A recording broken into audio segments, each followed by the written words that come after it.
महत्वाची अपडेट भिवंडी दुर्घटनेसंदर्भातली आहे। भिवंडी महानगरपालिका क्षेत्रातल्या बालाजीनगर गंगारामवाडी इथल्या कोहिनूर अपार्टमेंट ही 4 मजली अति धोकादायक ठरवलेली इमारत कोसळली।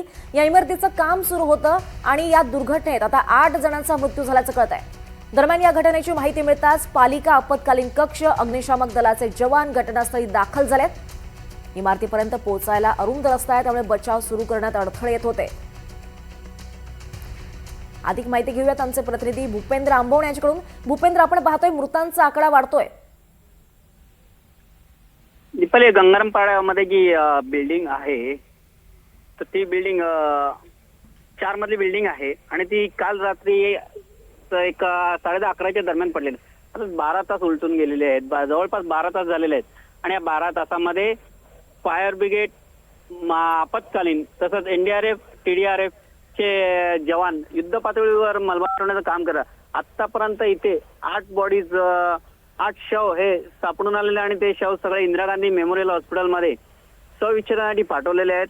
त्यांची सध्याची तरी अजून ओळख पटलेली नाहीये, पण इथे आता NDRF आणि TDRF जवानांचा युद्ध पातळीवर अजून मलबा आहे, तो मलबा हटवून त्याखाली अजून कोण दबलं गेलं आहे का याचा शोध घेण्याची युद्ध पातळीवर चालू आहे।